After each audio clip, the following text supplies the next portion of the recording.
Hello guys, আমরা cute couple Roni and Sonali page.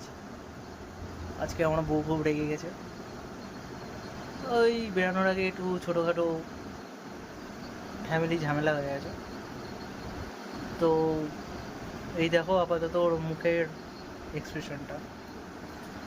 আপাতত পেছন ঘুরে গেল, কিন্তু আমি মুখটা ঘুরে দিচ্ছি। Just wait and watch. একটা থাপ্পড় মেরে দেবো, দাম করে মেরে দেবো। Just look at her. তুই কেন করছিস ওগুলো? কেন করছিস? আমার দেখো ভালো লাগছে না কিন্তু এগুলো। কিভাবে মার খেতে হয় একটা ছেলেদেরকে দেখো।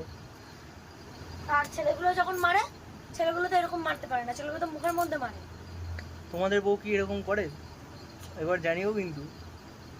দেখো কি শুধু দেখবে? এই এক্সপ্রেশনটা দেখো। কি দেখবে? দেখেছো? একটুখানি শুধু ইয়ার্কি করা যাবে না? ইয়ার্কি করলে পরে এরকম প্রবলেম ফেস করতে হয়। ইয়ার্কির মতো কোথায় বুঝেছিস? ইয়ার্কির মতো করবি। এদিকে তাকা তুই। ইয়ার্কির মতো করবি। মোটামুটি এটা নিয়ে আমার 3 নম্বর রাউন্ড চলছে মার খাওয়ার। হ্যাঁ, তাতে কি? এটা ব্লক করে ছেড়ে দে, যেখানে ইচ্ছা পাঠাতে, আমার কিচ্ছু যায় আসে না, বুঝেছিস? তাহলে তোর বাবাকেও দেখাস। দেখো মানে কি বলবো তোমাদের, স্বামী স্ত্রীর মধ্যে ঝগড়া লাগলে পরে একটা শ্বশুর আর শাশুড়িকে টেনে নিয়ে আসা একটা নিউ জেনারেশন ট্রেন্ড বলতে পারো।